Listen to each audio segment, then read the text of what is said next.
the visual? Perfect. So, well, first of all, thank you so much, Elaine, for including me in today's Grandwood Country Forum. As you mentioned, I'm going to talk about how Grandwood's sexuality infused his extraordinary work. And to give you a sense of my background, my project Breaking the Gay Code in Art encompasses lectures like this, articles, my Instagram, and a documentary series in the works in which I uncover how, in spite of enormous repression, queer artists and queer imagery in art, both openly and through secret codes, have revolutionized mainstream art and culture from the Renaissance all the way to present times. And before I start, I have two quick caveats. You're going to hear me use the term homoerotic art a lot. By that, I mean an image that is not overtly sexual, but is very appealing to the gay viewers in a subtle or not so subtle way. And I will probably use the terms gay and queer indistinctively.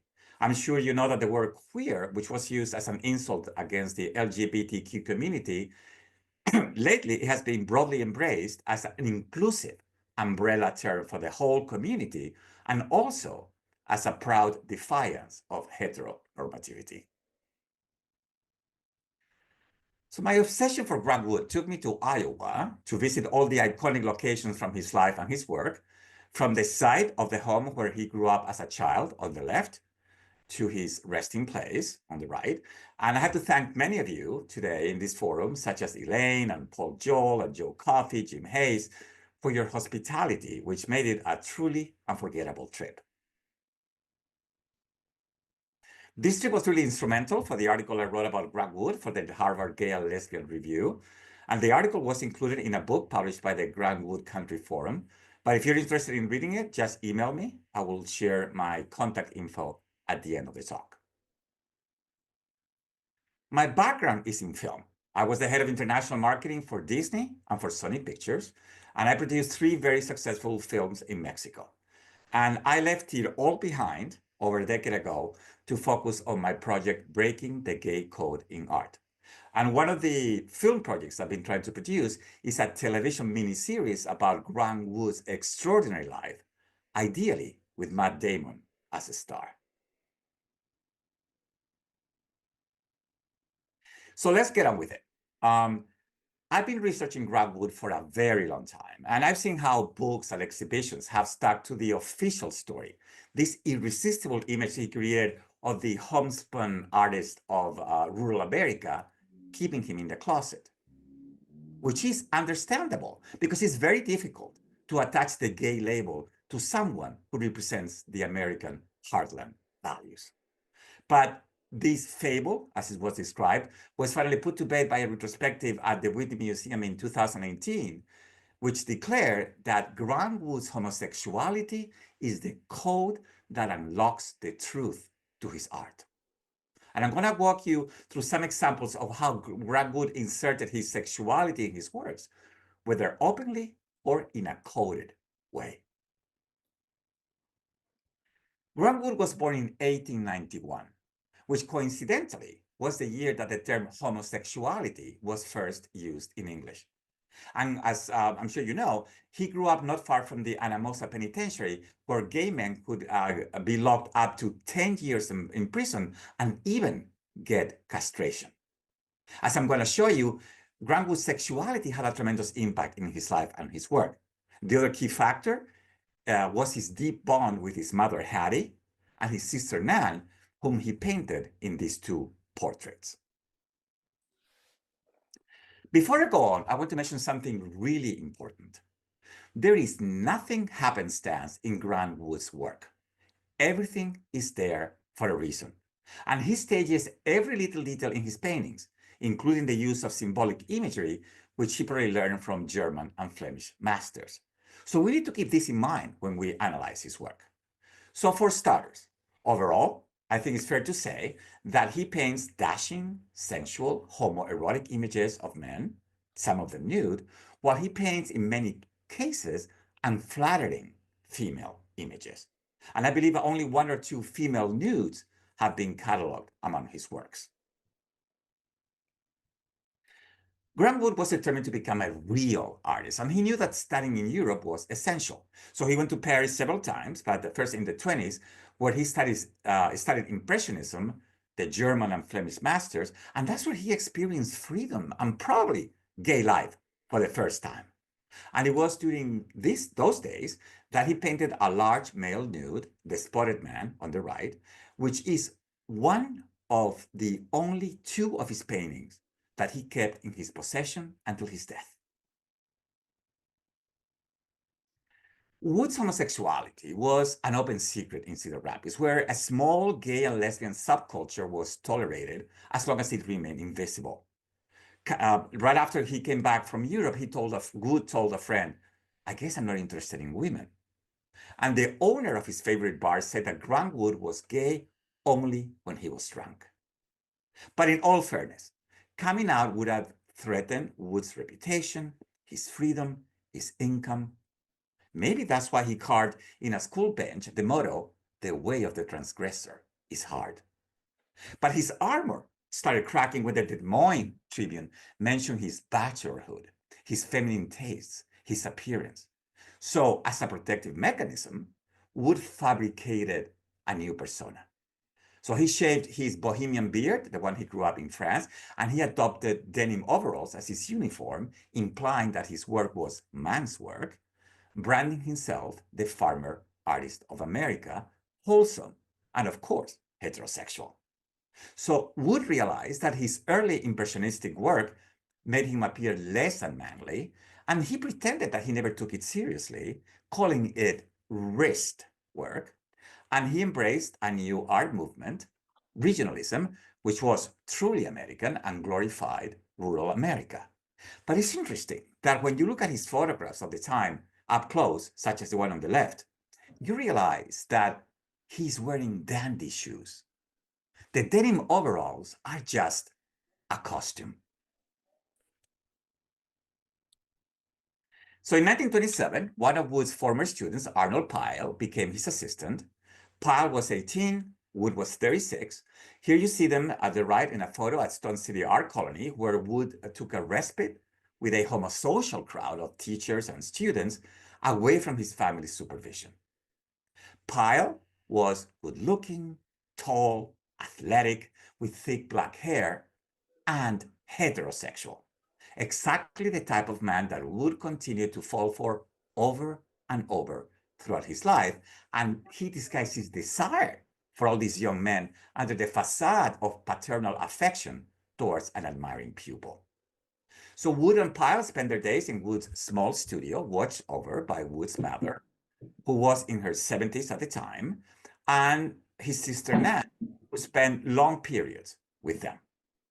So it is in this very charged environment, actually I would have loved to be a fly on the wall, that Wood painted Arnold Comes of Age as his loving gift for Arnold's 21st birthday. In one of his final public appearances in Chicago, Wood admitted that he poured his emotions and longings into his art. And Arnold Comes of Age is a perfect example. It's very revealing that this is one of the only 3 portraits that Wood created out of affection, not as a commission, in his career. The other 2 being the ones I showed you of his mother and his sister. So Arnold Comes of Age reveals Wood's desire for Pyle in coded, intimate images, which Arnold would have been able to decode. There is a melancholic couple's theme in the painting. 2 trees, 2 haystacks, 2 bushes, 2 men.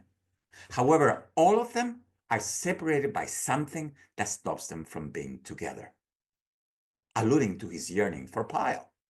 And Pyle's dark sweater casts a gloomy shadow on the 2 nude young men skinny dipping in the lower right corner that evoke the traditional images of Adam and Eve expelled from paradise. But in this painting, they have become Adam and Adam, with one of them thrusting his buttocks backwards provocatively. They're far away from the prying eyes and the laws that could have sent Wood to prison had he acted on his feelings for Pyle. And on the left, we see how a butterfly lands on Pyle's sleeve. So the traditional interpretation could be that this is a metaphor for Arnold's transformation from a young man into a mature man. But this butterfly has many other layers. In France, where he had been recently, papillon, butterfly, was a term used for gay men. And the butterfly tea shop was their favorite hangout in town. And just as the butterfly disguises its beauty from predators, Wood had to do the same as a gay man. And then Arnold's belt, which was probably also a gift from Wood, features Arnold's initials, AP. And Wood signed his name next to Arnold's initials, probably so that at least in this painting, they could be together forever. 1930 was the most important year in Grant Wood's career. In addition to Arnold Comes of Age, he painted American Gothic, which turned him into an instant celebrity. His sister Nan, who posed for American Gothic, denied her brother's homosexuality until her deathbed. On the right, you see a letter I Own by Nan, in which she tells a friend in 1975 that she is very unhappy about how the director of the Art Institute of Chicago referred to American Gothic. Nan says, quote, "There is nothing sentimental or fairy-like in the painting whatsoever. Who is he anyway to downmouth their most famous painting?" And it's interesting how a review of American Gothic at the time from a Boston critic said, Wood must have been tortured by these people who couldn't understand the joy of art within him and tried to crush his soul. And I truly believe that this critic was onto something. Considering that Arnold Comes of Age was created the same year than American Gothic, it's really not far-fetched to interpret that what American Gothic truly depicts is Grant Wood being watched like a hawk by his sister, wearing their mother's clothes and the cameo, with Wood's dentist posing as his alter ego. In my lectures about art history, I talk about how throughout history, artists use classical and mythological imagery as their alibi to express homoerotic desires. These are 3 of the thousands of examples in art history. Early in his career, just like many queer artists did before and after him, Wood created classical mythological images which became the perfect cover-up to express his same-sex desires. On the left, you can see the central panel of Wood's triptych, The First 3 Degrees of Freemasonry, featuring an image inspired by Harmodius and Aristogeiton, who died in 514 BC and who are considered heroes for removing the Athenian tyranny, opening the way for democracy. They were celebrated for their bravery and sexual fidelity to one another in statues such as the one on the right. I really believe that this idea of male comradeship was a major longing for Wood throughout his life. On the left, we see one of Wood's early paintings created soon after he returned from Europe. So the image echoes the mythological god Narcissus, but also the iconic painting by Flandrin on the right, which is described by many historians as the first gay pinup in history. It's interesting that Wood never exhibited his painting on the left publicly. So when Wood got the commission to create the stained glass for Cedar Rapids Veterans Memorial Building, he worked on his sketches with Arnold Pyle at the recreation room of the Quaker Oats factory. So the essentially homoerotic study on the left was inspired by the famous classical statue by Polykleitos in the middle. But probably Wood thought that it was too risque and he abandoned it. So according to the book Grant Wood Alive by R. Tripp Evans, the detail on the right depicts Wood's self-portrait next to a shirtless Arnold Pyle. But the specialist Terry Van Dorsten says that the American Revolution soldier is not Grant Wood, it's Robert S. Evans, and the shirtless cannoneer is the football player Jerome Chris.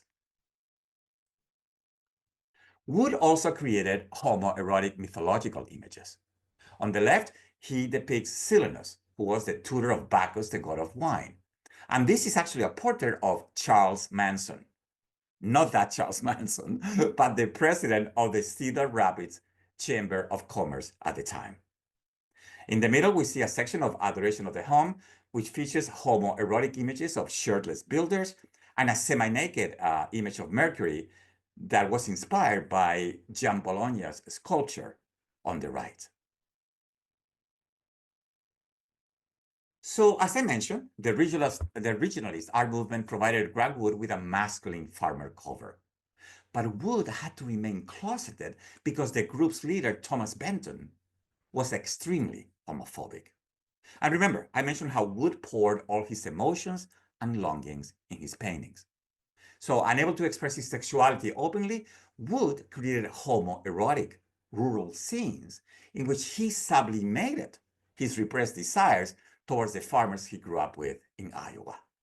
For instance, in Saturday Night Bath on the left, he shows two young farmers, one stripping his shirt off near a shirtless one who is dipping a bucket into a very phallic trough, which happens to be next to a phallic log on the ground. Remember, nothing is happenstance in Grant Wood's work. Or on the right, Spring in Town, in which the focal point of the image are the tight pants and buttocks of a shirtless farmer. And this house is still standing, and I was thrilled to visit it with Paul Jewell during my trip, and the present owners welcomed us into it. It was an unforgettable moment. Something I should have mentioned earlier is that Wood had a whimsical and wicked sense of humor, which he expressed in his work. And I bring this up in relation to several well-known images by Grant Wood. On the left, in Breaking the Prairie Sod, the farmer is holding a phallic plow handle located next to his crotch. His female companion covers her sexual parts. She doesn't seem to want anything to do with it. And in Farmer with Pigs and Corn on the right, Grant Wood winks at the young man's sexual potency with a daring placement of the corn. Wood's sense of humor is also in full display in another section of Adoration of the Home, where the cow's ear has a very peculiar shape at the farmer's crotch. And Wood can't stop himself. He produced a lithograph titled Fertility, featuring a penis-like silo and erect corn ears jutting upwards, defying gravity. This is a very famous painting by Wood, Dinner for Threshers, that was inspired by his childhood memories of his family farm.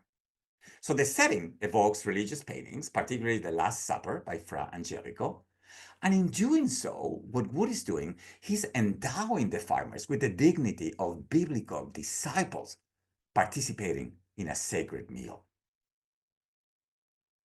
But once again, there's much more than meets the eye. Wood inserts himself in this clearly homosocial scene by writing the year 1892 on the barn wall, alluding to his birth year, although he was actually born in 1891. And some art historians point out how the tablecloth echoes the farmer's perfectly round buns. When I saw this painting in San Francisco very recently, it was my partner who noticed how Wood chose to portray the farmers in a way that suggests couples kissing, dancing, looking at each other longingly. The one on the lower right is looking at us, daring us to question what's going on. So we know that Grant Wood was a stickler for detail. He spent hours, if not days, painting these farmers. He could have easily chosen a layout that avoided any physical contact between the farmers, but he specifically portrayed the men interacting with each other, probably acting out once again on his longings. In 1936, Wood created his only major painting during his marriage, Spring Turning. So at first glance, it depicts a bucolic farming landscape with rippling hills, but on a closer look, you discover the massive contours and the sensual back and buttocks of a male farmer wearing overalls. He even painted the back pockets of the overalls. And this extraordinary painting was attacked in the press as queer. So Grant Wood's illustrations for the book Main Street also feature coded queer imagery. Let's start with Sentimental Yearner on the left. In the book, this character is described as a professional bachelor who is not one of the real men. And the green carnation suggests femininity, and it was used as a code for gay men to identify each other since the Oscar Wilde days. And this character gets married in the book, just like Wood had just got married overnight to Sarah Sherman Maxon, a former opera singer who was 7 years older than him and a grandmother. Following the wedding, Sarah's son, Sherman, and his family moved in with them. And following his usual pattern, Grant Wood was immediately smitten with a handsome 20-year-old man, lavishing money and attention on him and even trying to adopt him. Sherman posed for the radical on the right, holding on to a very phallic baton. In 1939, Wood created the suggestively entitled lithograph Sultry Night, in which a farmer pours water over his naked body next to a phallic trough and erect tree. So when Wood showed his friends the original painting that inspired the lithograph, they reacted negatively. And then the US Postal Service refused to distribute the lithograph on the mail on the charge of obscenity. So Wood got furious, and in a very revealing act of self-censorship, he cut off and burned the nude from the painting that inspired the lithograph. On the right, you can see what's left from it. So Wood paid the price of not using a coded image, and he never produced a male nude again. So did I mention that I'm obsessed with Grant Wood's work? So I commissioned a fantastic Los Angeles artist, Danny Gagliotti, to create a painting featuring Wood's iconic homoerotic imagery. And here it is. I have it in my office right now. The phallic silo and cord, the sensual fields, the semi-naked farmers, even the butterfly. So Nan Wood died at 91, 48 years after her brother. And in her book about Grant, Nan denies his homosexuality. She ignores Grant's relationship with his assistants. She relegates Arnold comes of age to a paragraph, and she perpetuates myths about Wood's supposed female lovers. She continually sued biographers who, quote, attempt to slur her brother's good name, and she burned Wood's personal letters because, quote, they were unimportant. So maybe that's what this dark painting by Grant Wood, Return to Bohemia, is all about. With all the characters, including Nan and Hattie, with their eyes closed, blind to see Grant Wood for who he really was. I want to end my presentation circling back to Arnold Pyle. As I mentioned, he was an instructor with Wood at the Stone City Art Colony, and a couple of years later, he was part of Grant's team creating the murals for Iowa State University. But the relationship seemed to strain because Pyle signed a letter with 15 other students collaborating in the murals, complaining about Wood. In fact, the meeting organizing this protest was at Arnold Pyle's studio. And Grant Wood was very distraught by this, and he never did any more public art. And in 1973, Arnold Pyle attended the first Grant Wood Art Festival in Wood's birthtown, Anamosa, and then, sadly, Arnold Pyle died in a car accident traveling back to Cedar Rapids. But this is not the ending I envisioned for Wood's life. I think he would have been thrilled to know that Iowa became the third state to recognize same-sex marriage. So I came up with a poetic, imaginary letter to his assistant and unrequited love, Arnold Pyle. So here it is. July 1st, 1930. My dearest Arnold, I am shaking like a leaf, but I really need to do this. I'm writing this letter, opening my heart to you on your 21st birthday. I'll probably never be brave enough to send it to let you know how much I've always loved you. I still remember the day you became my student. You stood out from everyone else with your long neck and piercing eyes, shy but always attentive and showing so much promise as an artist. I was so excited when you became my assistant. What a joy it was spending my days with you in such tight quarters. I couldn't wait to lay my eyes on you as soon as the sun rose and we started working. Did you ever know how I truly felt about you. I remember the glorious summers we spent at the art colony as if they were yesterday. Painting, eating by the campfire. The days we went swimming, I relished how the glorious Iowa sun caressed your body, just the way I would have liked to. I've never been so happy, even in my bohemian days in Paris, when I could be myself for the first and very last time. I have a surprise gift for you on this very special birthday. I've been working on a new painting in secret while I was creating American Gothic, sketching your portrait when you were going about your work, unaware of my loving gaze. I hope you like the title, Arnold Comes of Age. I tried to capture your slender body, your strong neck, and the dark hair I zoomed over. But I don't know if it does you justice, Arnold, my wonder of nature. Please accept this painting as my token of love for you, dreamy, longing, and melancholic. I have filled it with intimate images, which I hope only you will be able to interpret. I picture us naked and free, innocent. The butterfly is my tribute to the countless hours we spent at the Butterfly Tea Shop, sharing stories and projects, twin souls in spite of our age difference. I sign my name next to your initials to be united forever. Arnold, on this 21st birthday, you are this butterfly who has transformed into the radiant man I'm finally proud to say I love with all my heart. Your Grant. Whew. So that's it. Thank you so much for your attention. If you want to know more about my work, make sure you follow me on my Instagram, which is at the top of the slide. And in the bottom is my email in case you want to contact me. So thank you. And if you have any questions, I'm all yours.